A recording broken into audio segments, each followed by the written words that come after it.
Walang ibang hangad ang mag-asawang Alberto at Epang, kundi ang magkaroon na ng kapayapaan ang kanilang buhay. Sa kanilang edad na nasa mahigit 60 na, ay pagod na rin sila sa kanilang mga pinagdaanan. Kaya ang tanging hangad nila ngayon sa edad na sinasabing patungo na sa takip silim ay ang mamuhay ng payapa at magkaroon ng katahimikan. Pinili nila ang San Bartolome upang doon hanapin ang inaasam na kapayapaan. Ang plano nila ay bibili doon ng lupa upang makapagpatayo ng isang maliit na kubo na matitiran nilang mag-asawa.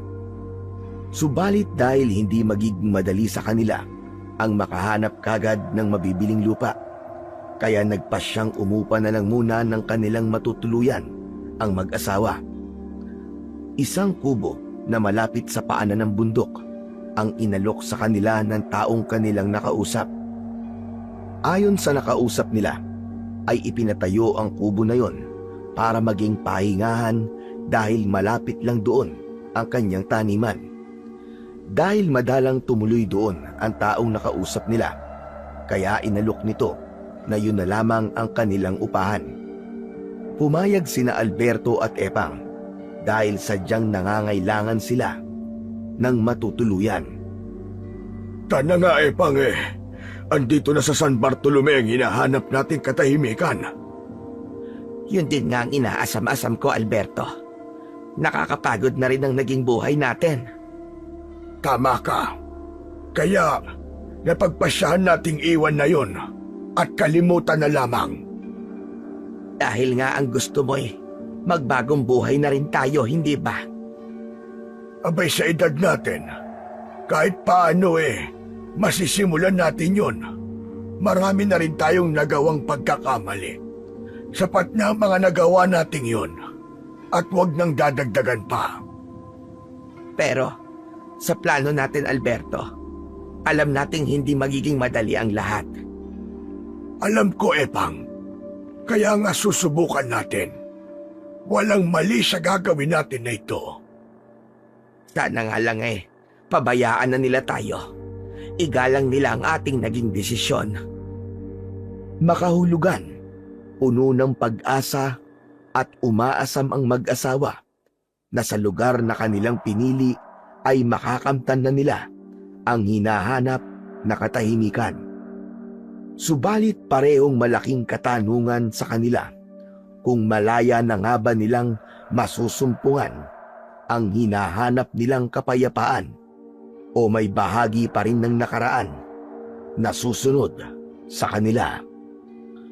Ilang araw na ring namamalagi sa kubo na tinutuluyan ng mag-asawa. Wala pa silang gaanong mga kakilala dahil medyo may kalayuan ang mga kapitbahay nila. Sanay sila sa simpleng buhay, kaya napagtsatsagaan nila ang kung anumang meron sila. Pinili rin nilang kumain na lang ng mga gulay, kaya ang mga gulay na nakatanim sa kanilang paligid ng kubo ang kanilang niluluto. Binigyan sila ng pahintulot ng may-ari na maaari silang pumitas ng mga gulay na naroon. Libre na yon.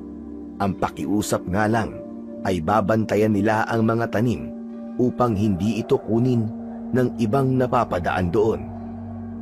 Nang araw na yon ay namimitas ang mag-asawa ng gulay na kanilang lulutuin nang may bigla silang maramdamang mga yabag at tila merong mga matang nakamasid sa kanila. Bakit, Alberto? Napahinto ka sa pamimitas ng okra.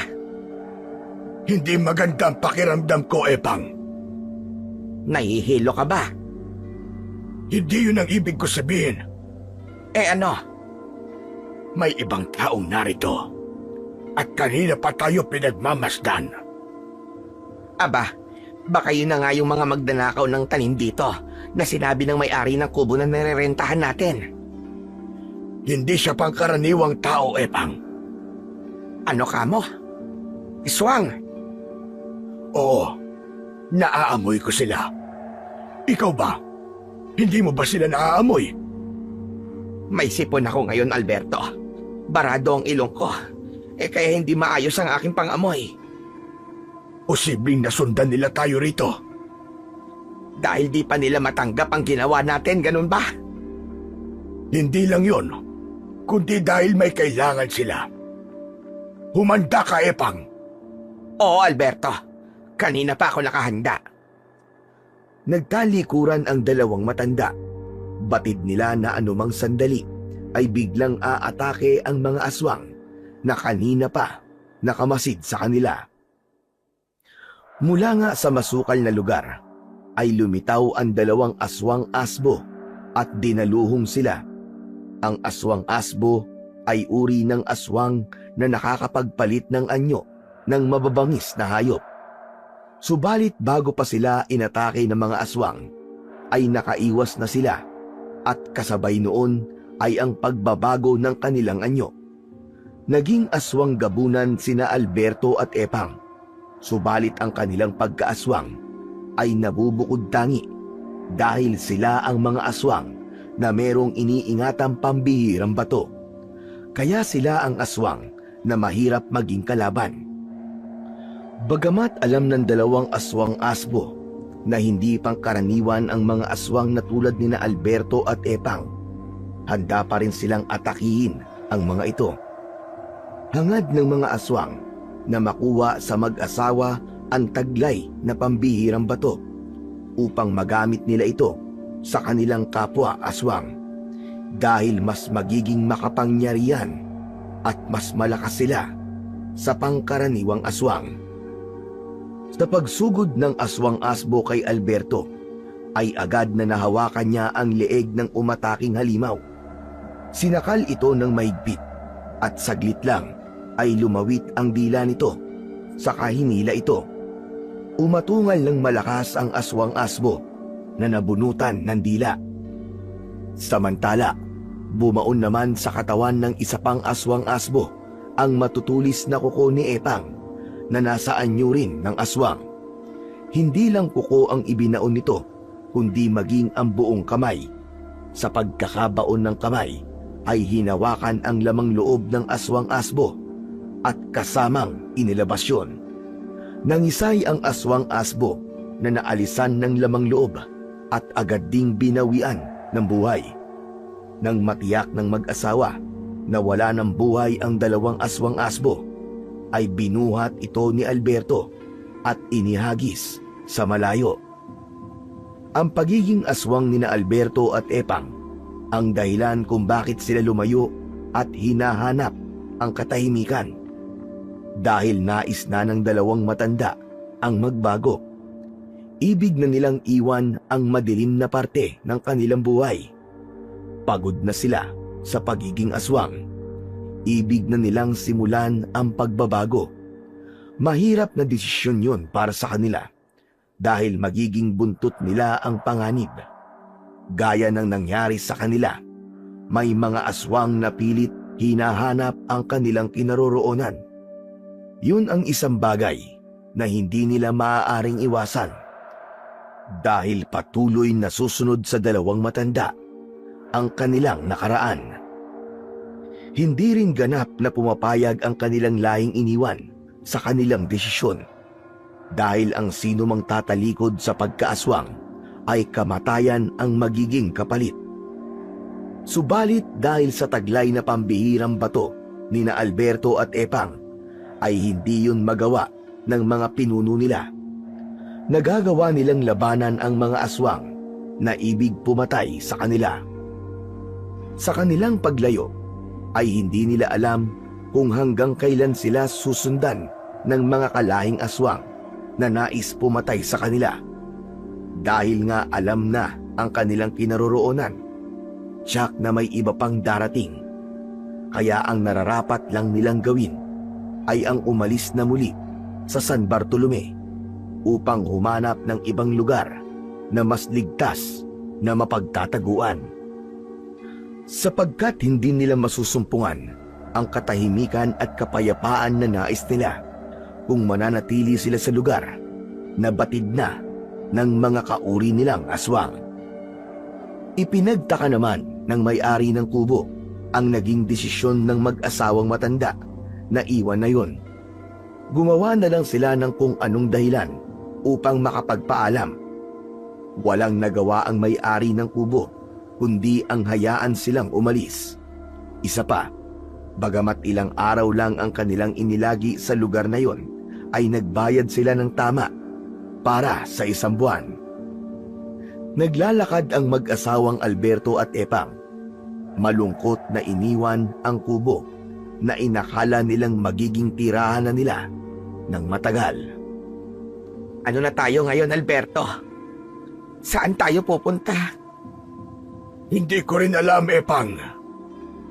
Kung pupunta tayo sa ibang lugar, paano kung masundan tayo uli doon? Madali nila tayong mahahanap dahil naaamoy din nila tayo. Hindi pa kasi nagtatagal mula nang umalis tayo at iniwan ang pagkaaswang. Sariwa pa ang lahat. Kaya naman naaamoy pa rin nila tayo hanggang ngayon. Subalit kapag lumipas na mga buwan na hindi na tayo kumakain ng pagkain ng aswang, kundi mga gulay na lamang, hindi na nila tayo maaamoy pa kahit kailan. Pero Alberto, saan naman tayo magtatago? May naisip ako, Epang. Maaari nating subukan sa lugar na yon na manirahan. Saan? Saan, Alberto? Sabihin mo. Basta sumunod ka na lamang sa akin. Hindi ko rin tiyak kung tama ba itong naiisip ko. Subalit, walang masama kung susubukan natin. Nauna nang lumakad si Alberto at nakasunod lamang sa kanya ang kanyang asawa. Hindi agad sinabi ng lalaki ang lugar kung saan sila patutungo, kaya napakunot na lamang ang noo nito. Malayo-layo na ang kanilang nalalakad nang magreklamo na si Epang. Pambihira, Alberto. Saan ba talaga tayo pupunta? Abay, kanina pa tayo lakad ng lakad. Bakit, Epang? Napapagod ka na ba? Ano pa nga ba sa tingin mo? Kanina pa tayo naglalakad. Huwag kang mag-alala. Malapit na tayo. Puro ka malapit na. Puro kasukalan at kakahuyan na itong kinaroroonan natin. Mukhang wala nang kabahayan dito. At walang nakatirang mga tao. Yun na nga, Epang. Dito tayo titira. Sa lugar na walang mga tao. Ano ka mo, Alberto? Abay, nababaliw ka na ba? Ang hanap natin ay katahimikan at kapayapaan, hindi ba? Dito sa gubat. Jack, matatagpuan natin yon. Pero Alberto, oo nga't gusto ko rin na katahimikan. Pero wag naman sana sa gubat. Ito ang nararamdaman kong tamang lugar para sa atin, Epang. Paano tayo mabubuhay sa ganitong lugar? Huwag kang mag-alala. Lumaki ako sa bundok, Epang. Mga magsasaka ang mga magulang ko, kaya alam ko kung paano mabuhay sa gubat. Alberto, baka dito na tayo mamatay. Pwede ba, Epang? Saka ka na lamang magreklamo.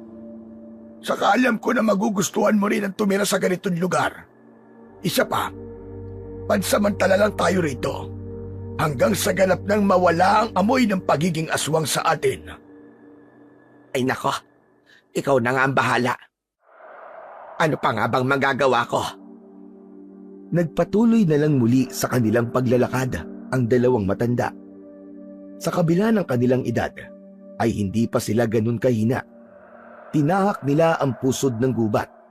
Hindi nila batid kung anong buhay ang naghihintay sa kanila sa lugar na kanilang pupuntahan. Inabutan na sila ng dilim sa pagpasok sa gubat dahil nga ayon kay Alberto ay sanay siya sa bundok kaya madali lang sa kanya ang mga dapat gawin. Nagpahinga sila sa isang malaking puno. Gumawa ng siga si Alberto gamit ang mga tuyong sanga at dahon na naroon. Kumakalam ang kanilang sikmura, kaya mula sa bag na kanilang dala ay inilabas ni Alberto ang baon nilang tinapay at tubig. Pagkakasyahin na nila yon para may laman ang kanilang sikmura at bukas saka na lang hahanap ng kanilang pagkain. Dahil hindi sanay matulog sa ganung lugar, kaya halos hindi rin nakatulog ng maayos ang mag-asawa. Nagpasalamat pa rin sila dahil kahit paano ay walang mabangis na hayop o ahas na lumapit sa kanila. Siguro dahil sa siga na ginawa ni Alberto. Kinabukasan ay humanap sila ng mas maayos na lugar na maaari nilang maging tirahan. Hanggang may nakitang lugar si Alberto. Nakakita siya ng dalawang magkatabing malaking puno. Nilinis niya ang mga damo doon at saka inayos. Nilagyan ng mga pinutol na sanga. Kumuha rin si Alberto ng malalapad na dahon na pinagdikit-dikit upang maging bubong nila. Ang magiging tulugan ay tinambakan ng mga damo. Nagtulungan ang mag-asawa sa pag-aayos ng kanilang magiging pansamantalang tirahan.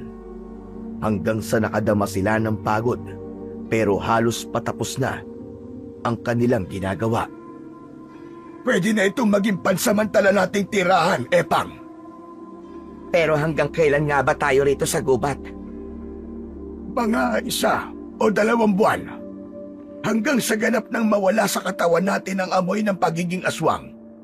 Mawawala rin yon kapag hindi na tayo nagbabago ng anyo at di na kumakain ng pagkain ng aswang.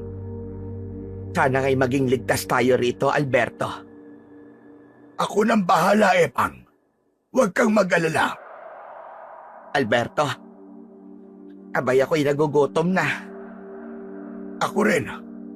O siya, sige. Ako na lamang ang hahanap ng pagkain natin. Dito ka lamang. Aalis na ako. Sandali lang, Alberto. Baka kung saan ka makarating, ha? Ayoko maiwang mag-isa rito. Ano ka ba naman, Epang? Hindi ako lalayo. May nakita kasi akong prutas sa paligid. Yun na lamang ang kukunin ko. O sige, Alberto. Basta't mag-iingat ka. Agad namang nakakita ng puno ng saging na may hinog na bunga si Alberto. Pati na rin hinog na papaya. Malayo na sa kapatagan ang lugar at madalang na ang taong nagtutungo roon. Marahil ang mga halamang tumubo roon ay dahil sa mga taong nakatira na doon o kaya ay dahil sa mga ibon. Pagkatapos nilang kumain ay nakaramdam na ng antok ang mag-asawa. Dahil napagod din sila kaya nagpasya na silang magpahinga muna. Nahiga sila sa mga dahong nakalatag na inayos ni Alberto na magiging kanilang tulugan. Ilang minuto pa lang silang nakapikit at hinila na ang kanilang mga mata sa pagkakatulog nang meron silang marinig na talagang ikinagulat nila. Narinig mo ba yon, Alberto? Oo, Epang. Tama ba ang narinig natin? Yun nga din ang ipinagtataka ko. May batang umiiyak sa ganitong lugar. Isa lang ang ibig sabihin nun. May ibang taong nakatira dito. Sandali, Alberto. Parang kinakabahan yata ako. Abay, bakit ka naman kakabahan? Mas mainam ngayon na may ibang tao rito. E paano kung aswang yon? At nasundan tayo hanggang dito? Hindi, Epang. Kung aswang yon, naamoy na natin sila. Kung sa bagay, may punto ka. Halika, tumayo ka riyan. Abay, saan naman tayo pupunta? Hahanapin natin ang pinagmumulan ng iyak ng bata. Bakit pa, Alberto? Para makilala natin kung sino sila. Baka pwede nating maging kaibigan. Nag-aatubili man si Epang, subalit tumayo na rin ito para sumunod sa ibig na mangyari ni Alberto. Hinanap nila ang pinanggagalingan ng batang umiiyak. Pinasok nila ang kasukalan sa bahagi ng gubat dahil naririnig nila mula roon ang pag-iyak. Hanggang isang batang lalaki na sa tansya nila ay nasa 4 o 5 taong gulang na ang edad. Hubot-hubad ang bata at marusing ang itsura nito. Isang bata nga, Epang. Ngunit walang kasama. Huwag mo siyang lalapitan, Alberto. Pero bakit? Kawawa naman. Tulungan natin siya. Alberto, kailangan natin mag-ingat. Baka mamaya ibitag ang batang yan. Ano ka mo? Bitag? Abay, anong ibig mong sabihin, Epang? Mamaya niyan patibong yan ng isang halimaw o maligno. Kapag pinakailaman, ay kung anong mangyayari sa atin. Hindi naman siguro, Epang. Nakatingin sa kanila na tila nagtataka at natatakot ang batang lalaki na umiiyak. Oh, hayan. Tignan mo. Para ngayon lang siya nakakita ng tao. Natatakot siya at umuurong. Abay, Epang, anong gagawin natin sa kanya? Kawawa naman. Hindi ko nga rin alam Pero, sa tingin ko ipabayaan na lang natin siya. Hindi maaari yun. Paano kung naiwan lang siya ng mga magulang niya dito? Nawala sa gubat. Ang iniisip ko lang naman ay ang kaligtasan natin, Alberto. Habang hindi pa makapagpasya ang mag-asawa kung dapat bang lapitan ang bata, ay napansin nila ang isang hayop na gumagapang papalapit sa batang umiiyak. Ako po, Diyos ko! May malaking ahas na papalapit sa bata! Baka tuklawin ang bata, Alberto! Bugso ng pag-aalala at awa na nararamdaman, ay agad na kumilos si Alberto. Kumuha ito ng isang kapirasong kahoy at ipinukol sa ahas na papalapit sa batang umiiyak. Dahil sa ginawa ni Alberto, ay nabulabog ang ahas at tumakbo ito papalayo at nawala sa damuhan. Saka nagmamadaling lumapit sa batang lalaki na umiiyak at kinarga ito. Hindi na nagawa pang sawayin ni Epang ang asawa. Umiral kay Alberto ang awa at pangamba sa pwedeng mangyari sa bata. Tumigil naman ang bata sa pag-iyak nang kargahin ito ni Alberto. Nakatitig lamang ang bata sa mukha niya. Hindi siya isang halimaw o maligno. Gaya ng kutob mo, Epang. Paano mo naman na siguro yan? Nararamdaman ko yon. Sana nga'y tama ka, Alberto. Kung hindi, baka mapahamak tayong dalawa. Kinausap ni Alberto ang bata, subalit nakatingin lamang ito sa kanya. Mukhang hindi niya ako naiintindihan, Epang. Baka iba ang lengguwahe ng mga magulang niya. Pero nasaan kaya sila? At nagawang iwan dito ang kawawang batang yan. Ibinaba ni Alberto ang kargang bata. Plano niya'y isama ito pabalik sa ginawa nilang pahingahan. Biglang may narinig silang tila alulong ng kung anong hayop. Wari may tinatawag ito. Napansin nilang nanlaki ang mga mata ng bata nang makarinig ng alulong ng hayop. Tila ba pamilyar sa kanya ang tunog na yon? Naulit ang tunog ng hayop. Sa ikalawang ulit ng pag-alulong ay biglang tumakbo ang bata upang puntahan ang pinagmulan ng tunog. Ay, bata! Abay, saan ka pupunta? Sandali lang! Yung tunog, Alberto. Kilala niya kung sinong may likha nun. Halika, sundan natin ang bata. Alamin natin kung anong hayop ang pinagmulan ng tunog na yon.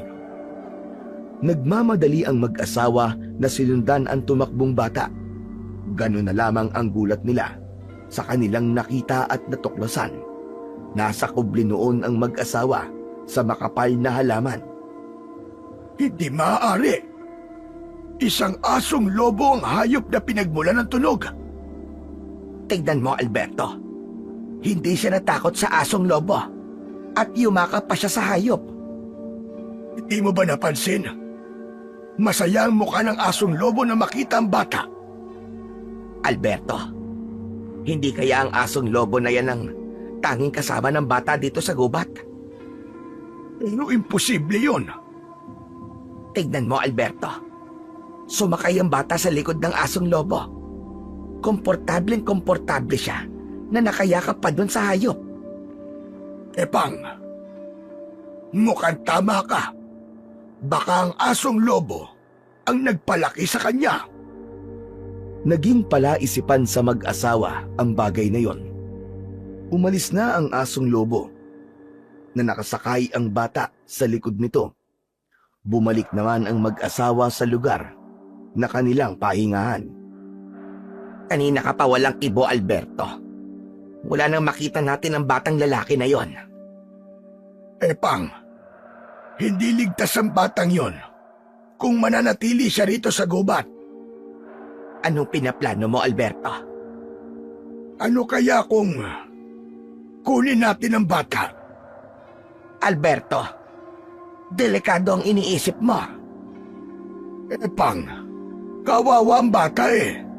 Hindi siya hayop para manatili dito sa gubat. Ibig mo bang sabihin aalisin natin siya rito sa gubat? Yun nga ang plano ko, para magkaroon siya ng maayos na buhay.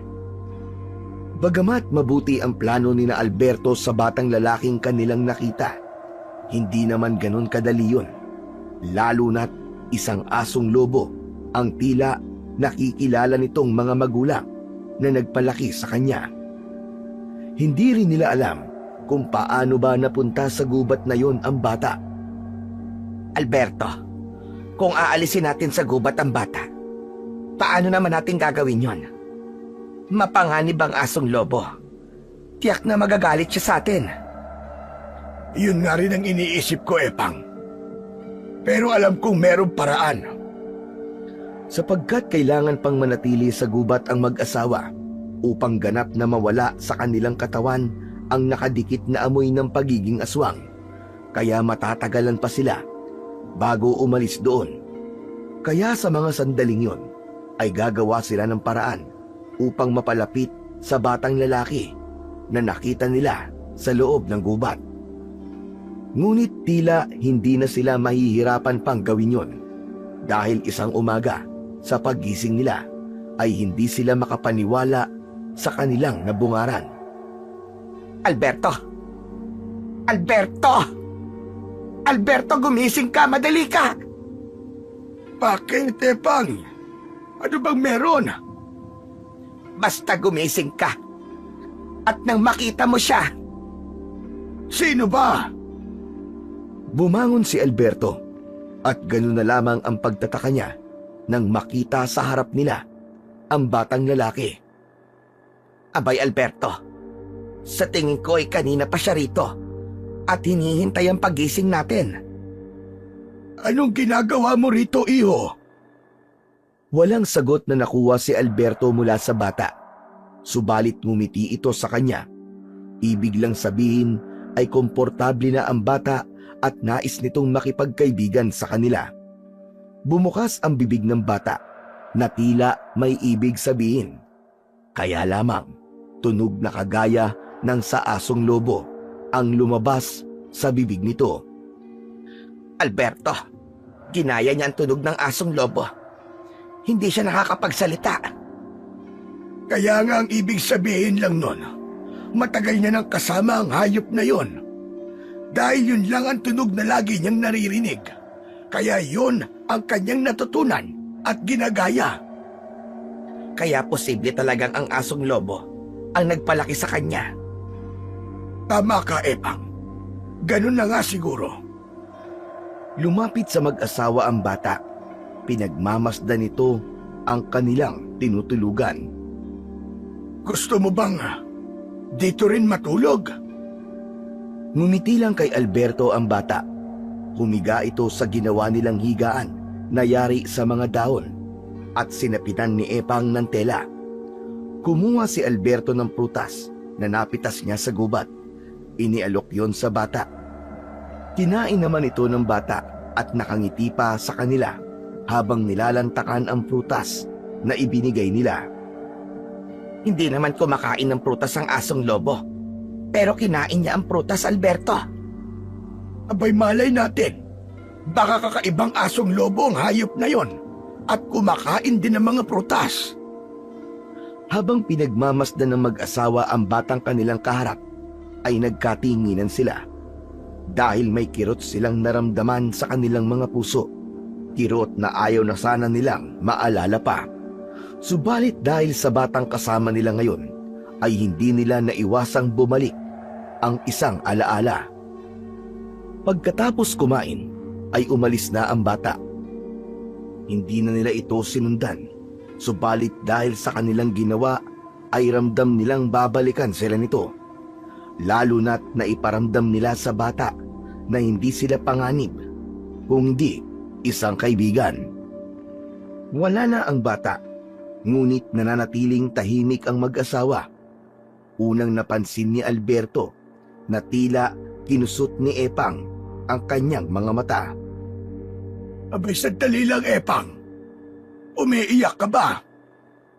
Wala ito. Medyo nangati lang ang mga mata ko. Napuwing yata.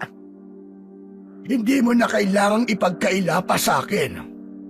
Nakita ko ang reaksyon mo at alam kong pareho tayo ng nararamdaman. Alberto, hindi ko maiwasang hindi siya maalala. Yan! Sinasabi ko na nga ba eh. Bumalik sa akin ang lahat, Alberto. Ang masakit na nangyari sa kanya. Ganon din naman sa akin, Epang. Ang batang kasama natin kanina ay nagpaalala sa akin sa ating nawalang anak. Nagkaroon ng anak na lalaki ang mag-asawang Alberto at Epang. Nag-iisang anak na nagbigay sa kanila ng hindi maipaliwanag na kaligayahan dahil matagal nilang pinangarap yon. Subalit nang dumating ito, ay hindi nila akalain na magiging maikli lang ang panahon ng kanilang pagsasama. May dumukot sa kanilang anak na noon ay nasa 6 na taong gulang na. Ang kanilang hinala, ang taong gumawa nun ay may galit at inggit sa kanila dahil natatangi sila sa mga aswang na nasa kanilang lipi. Dahil yon sa pagtataglay nila ng isang pambihirang bato, nais ng aswang na kauri nila na kunin yon. Ginamit nila ang kanilang anak upang kunin yon sa kanila. Subalit nabigo ang mga ito. Hindi pa rin nakuha ang iniingatan nilang bato. Kaya lang, hindi na rin nila nabawi ang kanilang anak. Tanging dugo ang damit ng kanilang anak ang ipinadala sa kanila. Kaya naman, ipinagpalagay na lamang nila na pinatay na ang kanilang anak. Yun ang masakit na nakaraan na hindi na basta mawawala sa kanilang isipan. At dahil nga sa batang lalaking nakita nila sa gubat, ay nanariwa sa kanilang alaala ang tungkol sa nawala nilang anak. May lamang sana ang anak natin, Epang. Siguro may apo na tayo sa kanya. Katulad ng batang lalaki na narito sa gubat. Ilang dekada na rin ang nakalipas mula nang mawala ang ating anak Alberto. Pero ang sakit at kirot ay naririto pa rin sa aking dibdib. Pareho tayo ng nararamdaman, Epang. Kaya nga naisip ko na sana makuha natin ang batang yon. Talaga bang gusto mo siyang kunin, Alberto? Oo naman, Epang. Baka siya ang muling makakapagpasaya sa atin na magiging kapalit ng nawala nating anak. Kaya lamang, Alberto, hindi yun magiging madali dahil sa asong lobo na kasama niya. Kaya nga maghihintay tayo ng tamang pagkakataon kung paano natin makukuha ang bata. Buo na ang pasya ng mag-asawa.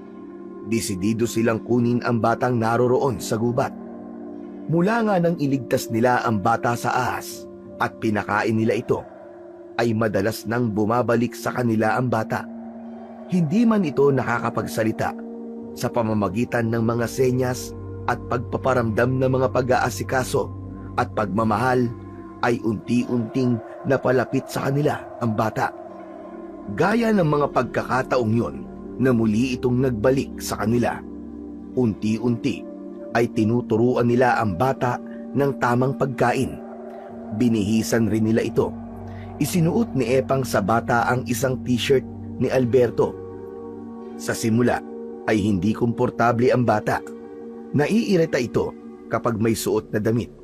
Pero ipinilit nila ito hanggang hinayaan na lang ng bata na nakasuot ang damit sa katawan niya. Kaya nga pala, Alberto, Nahihirapan ako sa pagtawag sa kanya. Ano kaya kung bigyan natin siya ng pangalan? Naisip ko nga rin yan, Epang. Kung ano kaya ang ipangalan natin sa kanya? Kung Iloy kaya ang itawag natin sa kanya? Ano ka mo? Eloy? Sigurado ka na yun ang gusto mong itawag natin? Ganun ang naging tanong ni Epang kay Alberto dahil ang pangalang Iloy ay siyang tawag nila sa nawala nilang anak. Sabi ko nga sa'yo, baka siyang magiging kapalit ng nawala nating anak. Kaya yun na rin ang itawag natin sa kanya. Okay lang naman sa akin na tawagin natin siyang Eloy para maramdaman nating hindi siya iba. Hanggang sa nagkasundo na nga ang mag-asawa sa kung anong itatawag nila sa bata. Kaya nilapitan niya ang bata na kumakain ng papaya at kinausap, bagamat hindi nila tiyak kung nauunawaan nga ba sila nito o hindi. Mula ngayon, tatawagin ka namin sa pangalang Iloy. Ano? Gusto mo ba ang pangalang yon? Bagay na bagay yun sa'yo. Nakatingin lang sa kanila ang bata. Ngumiti ito at lumikha ng tunog na kagaya ng sa asong lobo. Subalit pagkatapos ng nilikhang tunog, ay may tunog ng letrang lumabas sa bibig nito. Iloy! Iloy! Alberto, nabigkas niya ang Iloy. Makakapagsalita siya, Epang. Basta magtiyaga lamang tayo sa pagtuturo sa kanya. Tama ka. Matuturuan natin siya magsalita. Di ba? Gusto mo matuto magsalita, Iloy? Iloy! Iloy! Oo, yun nga ang magiging tawag namin sa'yo. Iloy! Nakaramdam ng kasiyahan ng mag-asawa dahil nakikita nila na unti-unti ay may nakikita silang pagbabago sa bata na pinangalanan nilang si Iloy. Kaya nagpatuloy sila sa pagtiyatiyaga upang turuan pa ito ng iba pang salita. Sige nga, Iloy. Sabihin mo. Lolo Alberto. Lolo Alberto. Kaya niya! Kaya niya, Epang! Sige pa, ituloy mo! O ito naman. Lola Epang. Lola Epang. Aba, mabilis matuto ang batang ito. Nakakatuwa naman. Masayang-masaya ang mag-asawa sa kanilang pagtuturo kay Iloy nang makarinig sila ng isang atungal ng hayop. Kanina pa pala nanonood sa kanila ang asong lobo. Mahabaging langit. Ang asong lobo. Parang galit yata siya, Alberto. Hindi yata niya gusto na nandito si Iloy. Baka kanina pa niya hinahanap ang bata. Muling umatungal ng malakas ang asong lobo. Naghahanda ito upang atakihin ang mag-asawa. Ang totoo'y kayang-kaya nilang harapin ang asong lobo dahil pareho silang aswang at may kakayahang harapin yon. Yun nga lang, ayaw na nilang gamitin ang pagiging aswang. Nais na nila yung talikuran, kaya nga lumayo sila dahil sa paghahangat ng payapang buhay. Anong gagawin natin, Alberto? Baka kung anong gawin nila sa atin. Huwag kang mataranta, Epang. Saka tignan mo. Nakatingin si Iloy sa asong lobo. Humanda ang asong lobo upang atakihin ang dalawang matanda. Subalit ganun na lamang ang pagtataka nila nang biglang humarang sa kanilang unahan si Iloy. Dinipensahan sila ng bata upang hindi atakihin ng asong lobo. Umatungal na katulad ng sa asong lobo si Iloy. Huminto ang asong lobo at hindi tinuloy ang pag-atake kina Alberto at Epang. Umamo rin ang mukha ng hayop na nakatingin sa dalawang matanda. Titig na titig ang asong lobo kina Alberto at Epang. Epang! Pinrotektahan tayo ni Iloy! Oo nga, Alberto. Nakita ko. Ayaw niyang masaktan tayo ng asong lobo. Nanatiling nakamasid lamang ang asong lobo kay Iloy at tumitingin din ito sa dalawang matanda. Sumenyas naman si Iloy sa hayop at sumakay na ito sa likod ng asong lobo. Saka umalis ito na nakasakay si Iloy. Sa bukana ng kuweba kung saan dinala ng asong lobo ang bata. Yun ang tirahan ng dalawa. Pagkababa ng bata mula sa pagkakaupo sa likuran ng asong lobo, ay inamoy-amoy ng hayop ang bata. Bahagyang kumaol ang asong lobo na tila may sinasabi sa bata. Sumagot din ng kahol si Iloy na tila naiintindihan ang ibig sabihin ng hayop. May kinuha ang hayop at ibinigay yon kay Iloy. Pagkain yon, isang piraso ng inihaw na karne. Marahil kinuha ng hayop sa kung saan ay may taong nag-iihaw. Agad na nilantakan ni Iloy ang inihaw na karne at sumali na rin ang asong lobo.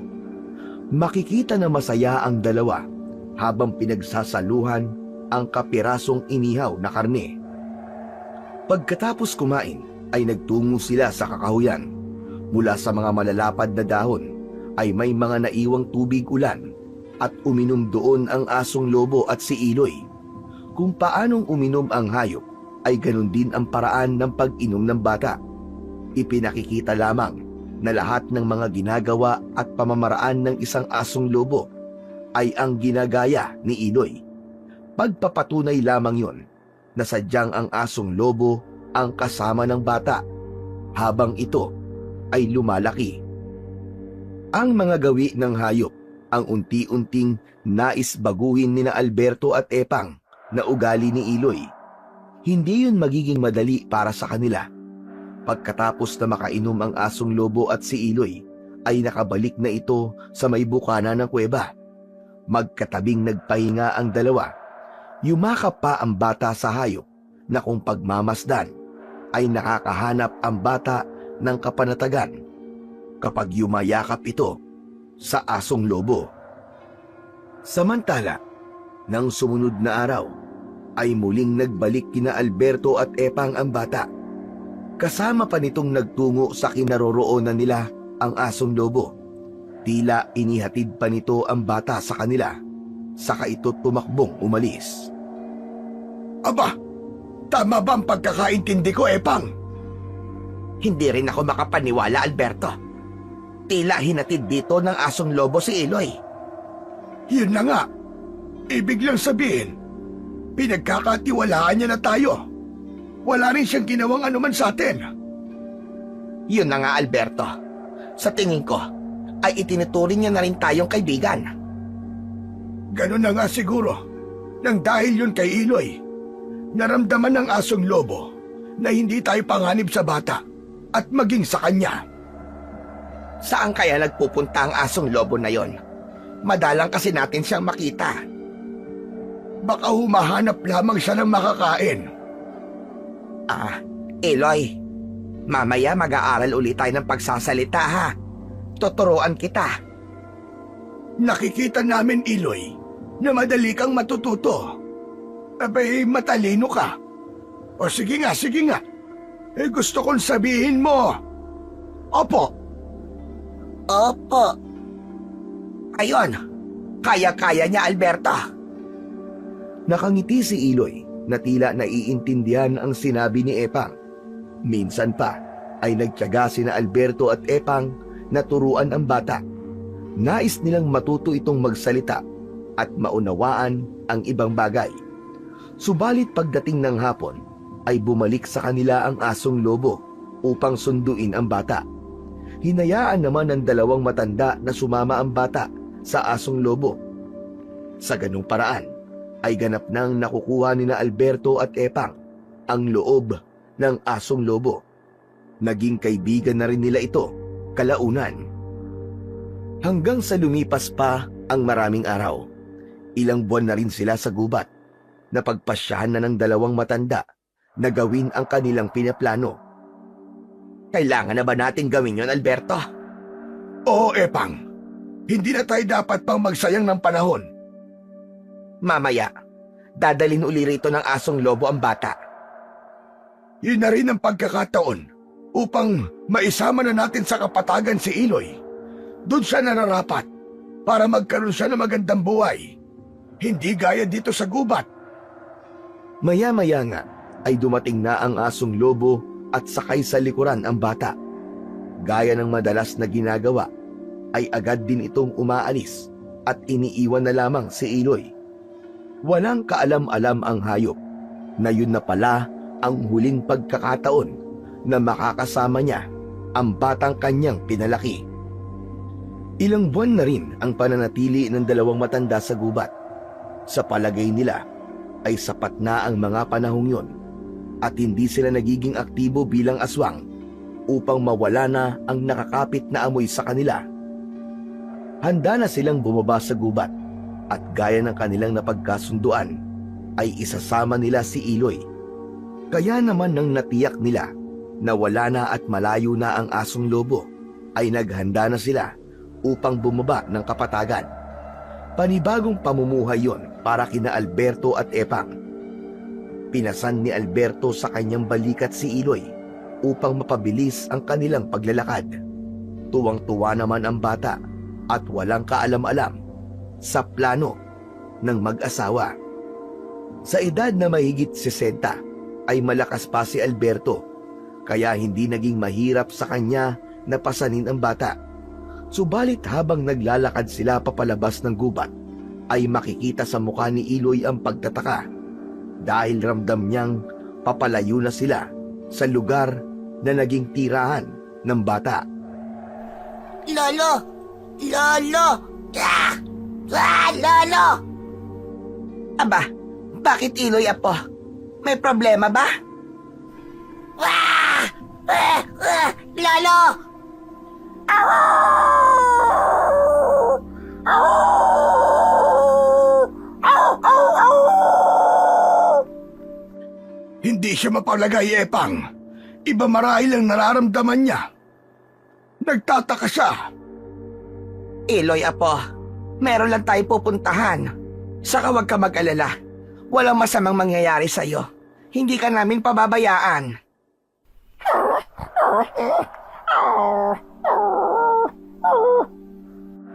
Nagtataka na palinga-linga ang bata.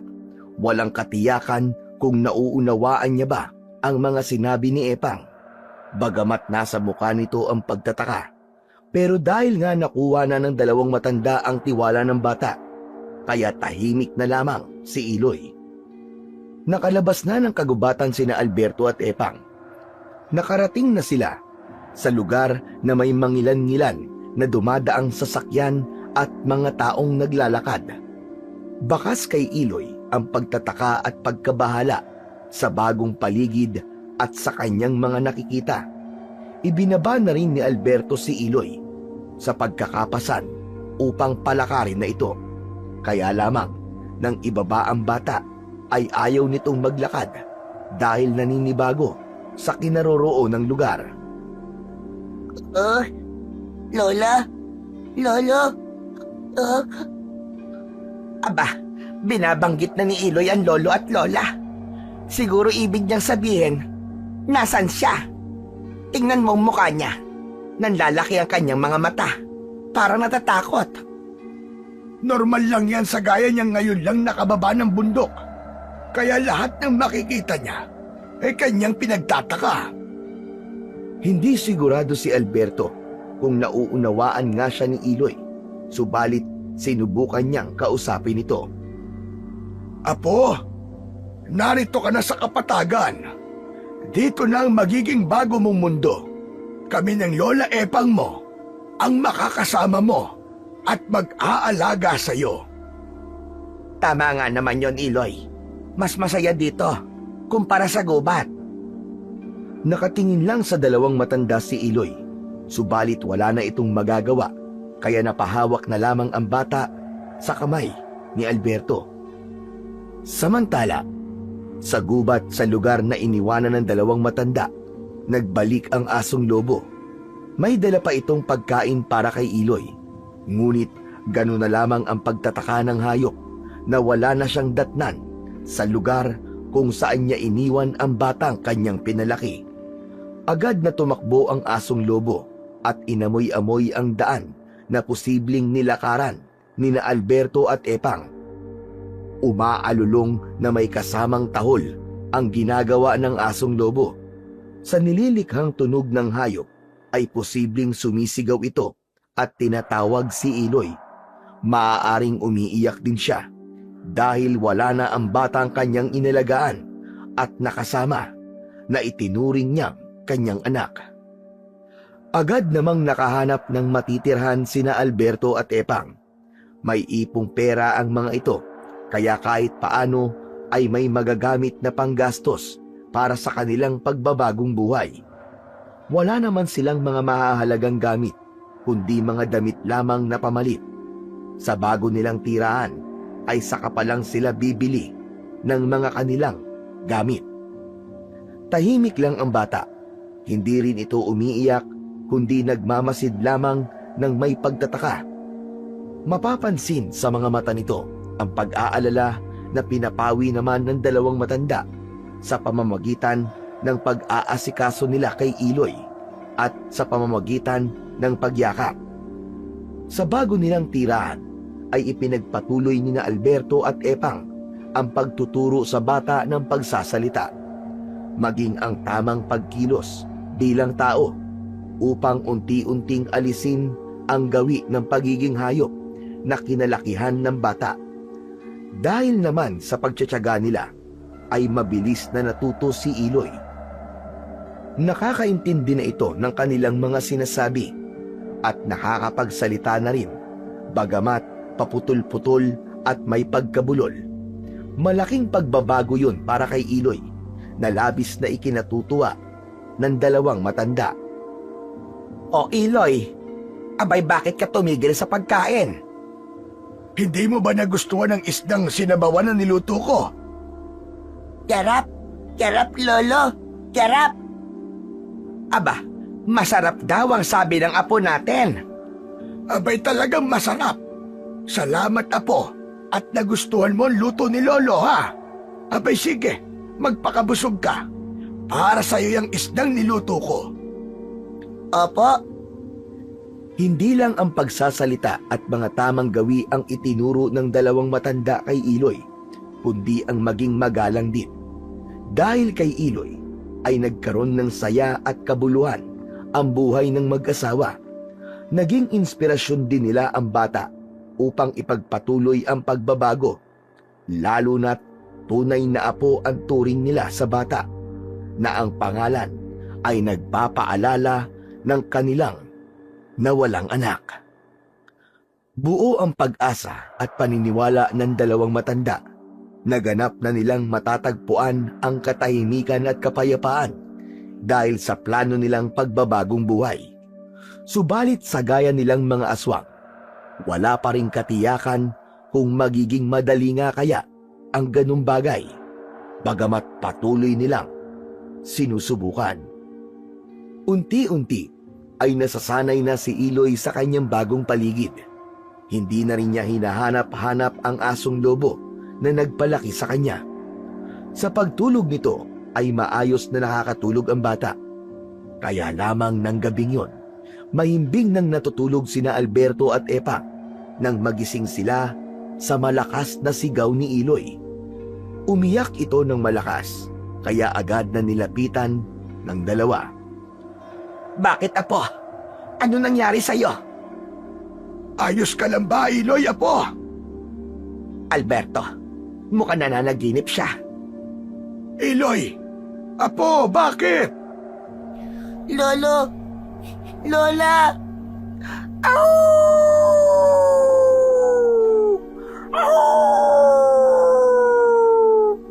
Apo! Apo, tama na! Napapanaginipan mo ba siya? Ang asong lobong nagpalaki sa'yo? Alberto, napapanaginipan niya nga siguro. Niyakap ni Epang si Iloy.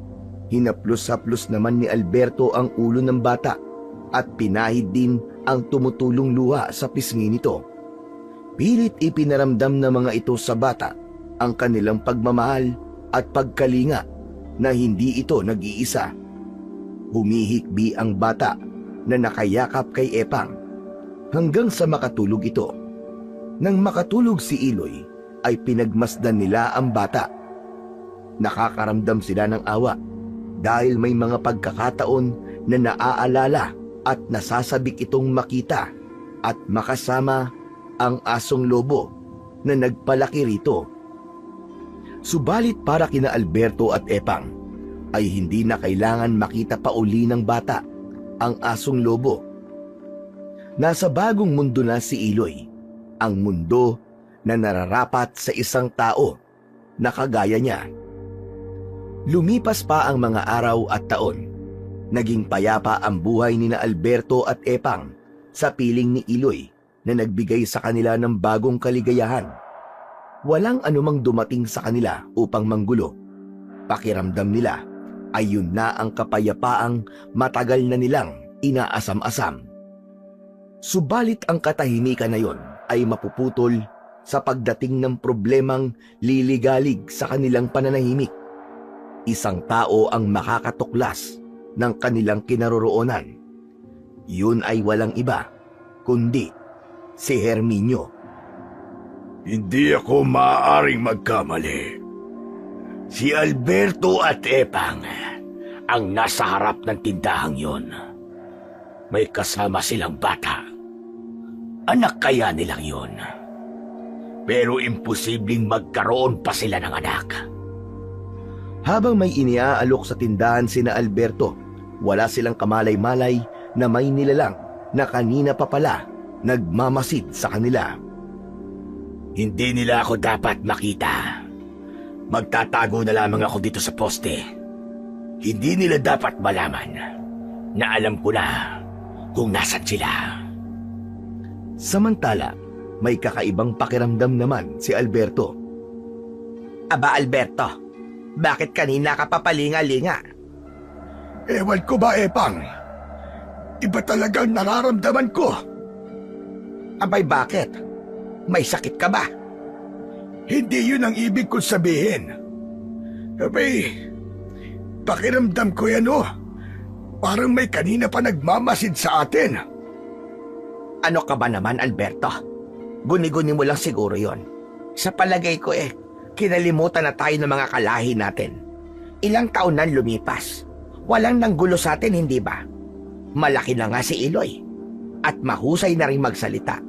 Ibig sabihin, abay matagal ng panahon yon. Wala nang pakialam ang mga kauri natin. Malaya na tayo, Alberto. Malaya na.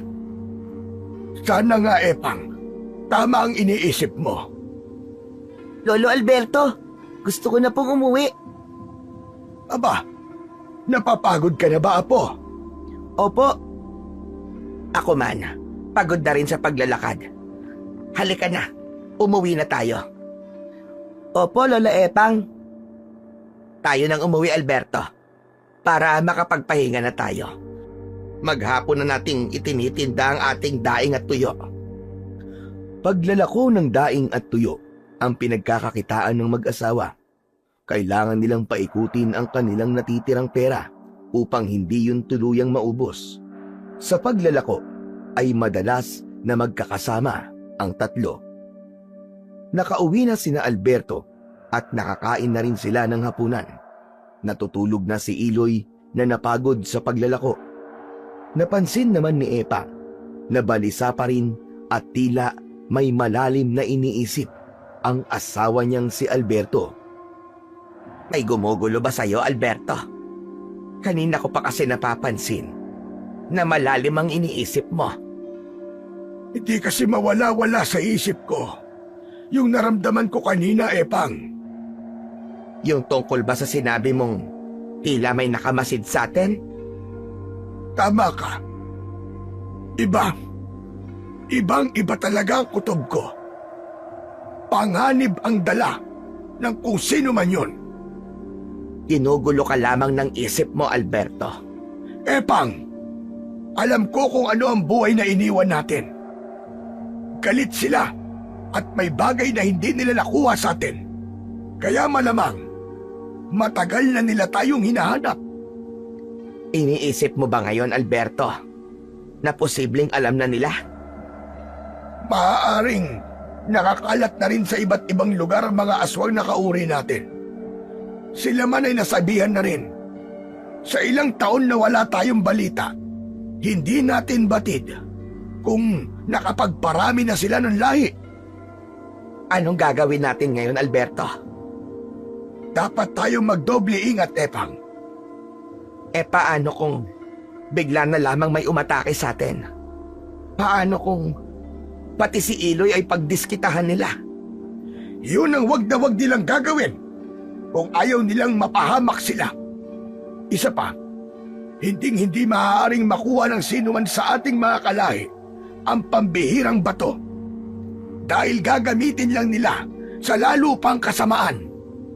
Hindi ko hahayaang mangyari yon sa ibabaw ng aking bangkay. Tama ka, Alberto. Tama ka. Matagal kong iningatan ang pambihirang bato at ni minsan hindi ko yun ginamit upang manlamang at mamerwisyo ng mga tao kahit paaswang tayo. Kaya mas gugustuhin ko pang baunin ko hanggang sa aking libingan ang pambihirang bato kaysa makuha ng mga kalahi nating aswang at gamitin sa higit pang kasamaan at pag-aasik ng kadiliman. Samantala, ang lalaking nakakita kina Alberto na si Herminio ay agad na ipinaalam sa kanyang mga kasama ang kanyang nalaman. Nagkakaisa sila ng plano batay sa kanilang napagkasunduan. Yan din ang nais ko, mga kasama.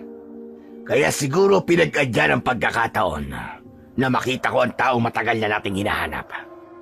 Dinala ko ng aking mga paa sa Barrio Barabas at doon ko nakita ang mag-asawang Alberto at Epang.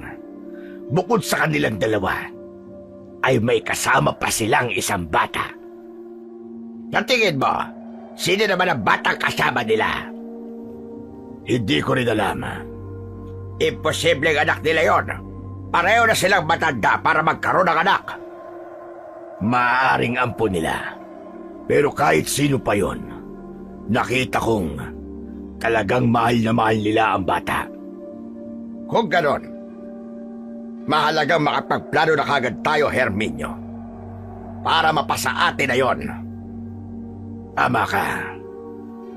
Kapag napasa atin na ang bato, tayo na ang tatanghaling pinakamalakas na aswang. Walang sino mang maaaring gumapi sa atin. Kaya bago pa bigyan ng katuparan ang balak ni Herminio, ay nagmatsyag na muna ang mga ito. Inalam ang kilos ni Alberto at Epang. Dahil naglalako ng kanilang mga inaangkat na produkto ang mga ito, kaya madali lang na nakita silang muli ni Herminio. Hindi ako mahihirapan para alamin ang tiraan ni Alberto. Mamaya, pagkatapos nilang maglako, susundan ko sila hanggang sa kanilang inuuwian na. Ganun na nga ang ginawa ni Herminio, kaya nalaman ito kung saan nila maaaring puntahan ang mag-asawa. Sa hindi kalayuan ng bahay ni Alberto, ay naroon at nagmamasid si Herminio. Dahil laki sa gubat si Iloy, isa sa katangian na di nawala sa kanya ay ang matalas na pang-amoy, lalo na kapag nasa lugar siya na pamilyar na sa kanya. Alam niya kapag may ibang nilalang siyang naaamoy. Lolo, may tao po. May nakita kang tao, Apo? Naaamoy ko lang po, Lolo. May kakaiba po akong naaamoy. Aba, pero wala naman akong nakikita. Malapit lang po siya dito sa atin. Sandali lang. Aba, oo nga. Mukhang tama ka nga, Apo. Dahil bigla kong may kakaibang naramdaman. Unti-unti ko na rin siyang naaamoy. Pero nasan kaya siya? Suminghot-singhot si Iloy na tila ibig alamin at sundan ang pinagmumulan ng kanyang naaamoy na ibang nilalang malapit sa kanilang tinitirhan. Iloy! Iloy, Apo, saan ka pupunta? Hahanapin ko po siya, Lolo. Huwag na, Apo! Lolo, tiyak makikita ko po siya. Malapit lang po dito sa bahay. Amoy na amoy ko po siya. Mula sa pinagkukublihan ni Herminio, ay nakaramdam ito ng pagkabalisa at pag-aalala. Nakita niya na may hinahanap ang bata patungo sa lugar na pinagkukublihan niya. Naku po, naloko na. Hindi pwede. Mukhang dito patungo ang bata. Sumisinghot-singhot pa. Matalas yata kanyang pangamoy. Kailangan ko na makaalis dito. Ang mahalaga, alam ko na kung saan nakatira si na Alberto. Marahan at pakubli-kubli na umalis si Herminio sa kanyang pinagtataguan. Subalit patuloy naman sa paghahanap si Iloy na lalong lumalakas ang pangamoy hanggang sa makita niya na may lalaking tumatakbo papalayo. Ayun siya! Sabi ko na nga ba may ibang tao? Agad na tumakbo si Iloy pabalik sa kanyang lolo upang sabihin ang kanyang nakita. Lolo, lolo! Tama po ko. May nakita po akong taong tumatakbo. Nasaan na siya? Malayo na po. Di mo inabutan. Mabilis po siya tumakbo papalayo, lolo. Ngayon, nabubuo na ang hinala ko. Sino po kaya ang lalaking yun, Lolo Alberto? Saka, ano pong kailangan niya sa atin? Pero kung may kailangan siya, bakit siya nagtatago tapos bigla po siyang tumakbo ng palayo nang makita ko siya? May masama siyang pinaplano, Apo. Po? Naku po, Lolo. Kung ganun po, dapat po tayo mag-ingat. Baka masamang tao po yun. Tama ka, Apo. Kaya dodoblehin natin ang ating pag-iingat. Lolo, marunong po akong humawak ng itak. Di po ba tinuruan niyo po ako?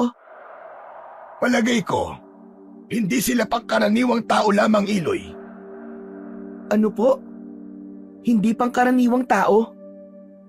Ano po sila?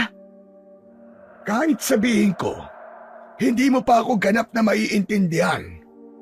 Pero alam ko sa mga darating na araw, mauunawaan mo rin. Kaya saka ko na lamang ipapaalam sa'yo. Dahil sa nangyaring yon, ay madalas na nababahala at nag-aalala si Alberto para sa kanilang kaligtasan. Sa lugar naman ni Herminio ay nagsimula na silang bumuo ng plano kung paano aatakihin sina Alberto at makuha ang pambihirang bato na kanilang kailangan.